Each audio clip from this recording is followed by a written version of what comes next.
By the time the last storyteller's voice faded, the spirits of the ancestors had already begun to weep. This is Voices of the Forgotten, where Africa's lost stories rise again and the echoes of the past refuse to die. Imagine a land where every tree has a memory, every river a song, and every stone a secret. This is Igbo, the ancient homeland of the Igbo people. For centuries, the language of this land was more than just words. It was a living spirit, a bridge between the living and the ancestors, a vessel for wisdom, proverbs, and prayers. But today, if you walk through the markets of Onitsha or the streets of Enugu, you will hear a different sound. The laughter of children, the shouts of traders, the music of the city. Most of it is in English, or sometimes in Pidgin. The language of the ancestors, Igbo, is fading into the background, like a drumbeat growing fainter with every passing year. There was a time when Igbo was the heartbeat of the land. It was the language of kings and queens, of priests and warriors, of mothers and children. It was the language that built kingdoms, that survived the horrors of slavery, that defied the power of colonial masters. Every proverb was a lesson, every song a prayer, every story a map to the soul of the people. But now, in many Igbo homes, the language of the ancestors is slipping away. Children greet their parents in English. They dream in English. They argue, laugh, and even pray in English. Some understand Igbo, but cannot speak it. Others cannot even understand. The words of the ancestors are becoming strange, foreign, almost forbidden. The warning from UNESCO. In 2012-2013, UNESCO sounded an alarm that sent a chill through the heart of Igbo. They declared Igbo an endangered language, warning that if nothing changes, it could disappear within 2 generations.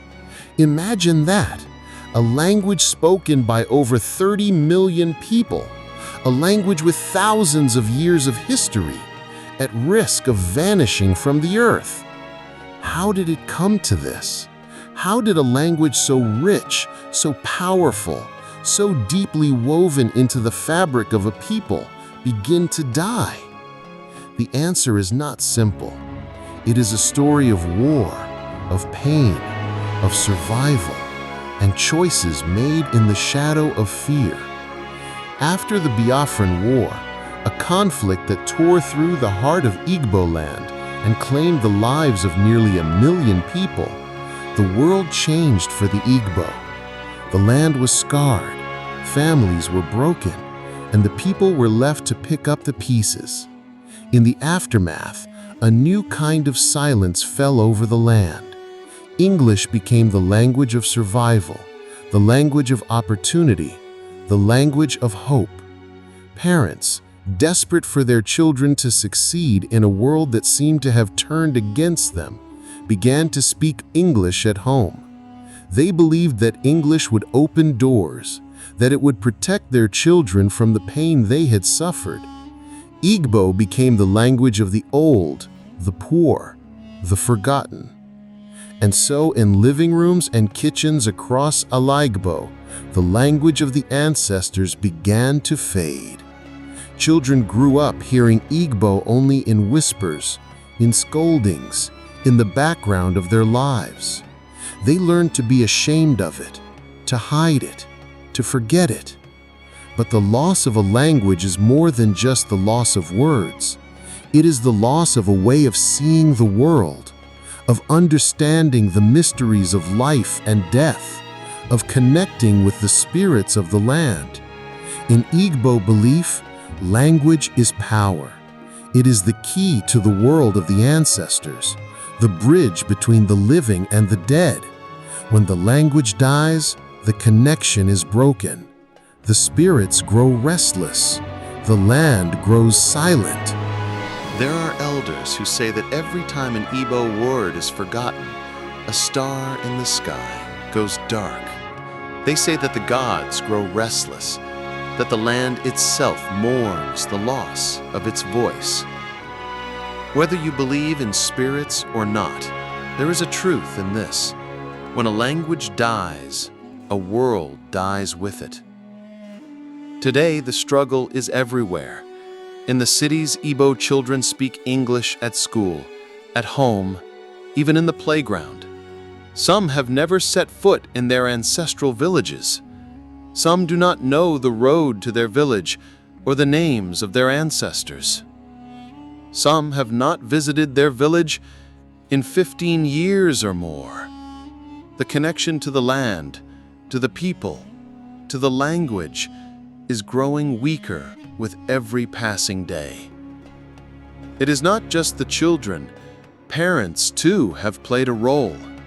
In their desire to give their children a better life, they have chosen English over Igbo. They have chosen progress over tradition, survival over memory. But at what cost? The children grow up rootless, disconnected, unable to speak the language of their ancestors, unable to understand the stories, the songs, the prayers that once gave meaning to life. And yet when you look at other tribes in Nigeria, the Hausa, the Yoruba, you see a different story. In the north, Hausa children speak their language with pride. In the west, Yoruba children sing and joke in their mother tongue. Their languages are alive, vibrant, growing. Why is it different for the Igbo? Why has the language of such a proud and ancient people become endangered? Who is to blame for the death of Igbo? Is it the parents who chose to speak English at home, who believed that the future lay in forgetting the past? Or is it the children who have embraced the new world, who have turned their backs on the old ways? The truth is, blame is a heavy word. The world has changed, and the Igbo have changed with it. The scars of war, the pressures of modern life, the lure of opportunity, all these have played a role. But the result is the same: a generation growing up without the language of their ancestors, a people at risk of losing their soul. The impact of the Biafra War was more than just a conflict. It was a wound that has never fully healed. Nearly 1 million Igbo people died: men, women, children. The trauma of that loss still echoes through the land. In the years that followed, survival became the only goal. English became the language of safety, of acceptance, of hope. Igbo became a reminder of pain, of loss, of a world that could never be rebuilt. But in choosing survival, something precious was lost. The language that had carried the people through centuries of hardship, that had survived slavery and colonization, began to die in the silence of living rooms and classrooms. Today, there are Igbo children who cannot speak a word of their mother tongue. Some can understand, but cannot reply. Some cannot even understand.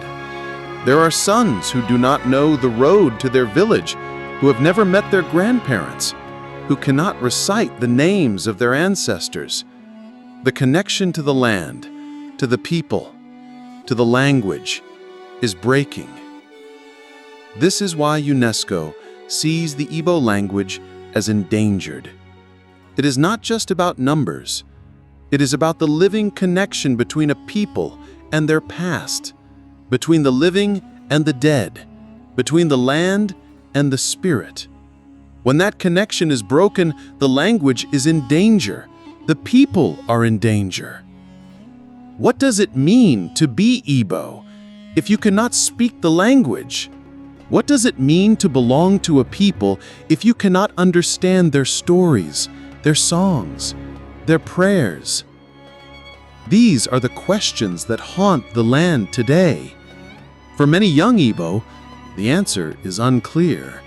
They are caught between two worlds, the world of their ancestors and the world of the future.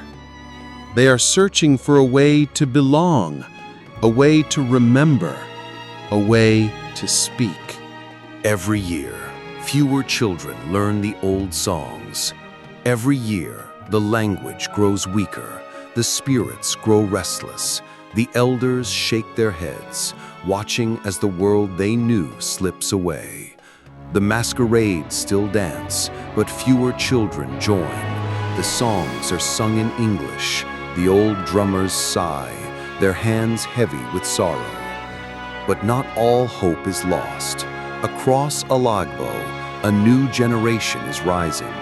They are using technology, WhatsApp, YouTube, TikTok, to teach, to learn, to remember. They are writing poems, making music, telling jokes in Igbo. They are searching for the words of their ancestors, piecing together the fragments of a lost world. There are teachers who gather children under mango trees, telling the stories of their fathers, singing the songs of their mothers. There are young people who travel back to their villages, who sit with the elders, who listen and learn. There are parents who are beginning to understand that the future is not just about survival, but about memory, about connection, about identity. Is Igbo in danger? The answer is yes. The language is in danger, but it is not yet dead. As long as there are those who remember, who speak, who teach, there is hope. The death of a language is not inevitable. It is a choice to remember or to forget. What must be done? If Igbo is to survive, it must be spoken, it must be taught, it must be loved. Parents must speak it at home, must teach their children the words of the ancestors. Schools must teach it, not as a relic of the past, but as a living, breathing language. The government must support it, must protect it, must celebrate it. But most of all, the people must choose to remember. They must choose to speak, to sing, to tell the stories. They must choose to be Igbo, not just in name, but in language, in spirit, in soul. There are those who say that when the last Igbo word is spoken, the river Niger will run dry, the masquerades will dance no more, the ancestors will turn their faces away. Whether you believe in spirits or not, there is a truth in this. When a language dies, a world dies with it. But as long as one voice remembers, the language lives. As long as one child sings, the ancestors listen. The curse is not in the forgetting. The curse is in the silence. UNESCO's warning is not a prophecy. It is a challenge. The death of Igbo is not written in the stars. It is written in the choices we make every day. To speak, to teach, to remember. The future of the language is in our hands. And to this day, the spirits still listen for the sound of Igbo by the river. Will you let the language die, or will you help it live? Share your story in the comments. Subscribe to Voices of the Forgotten, and let the ancestors hear your voice.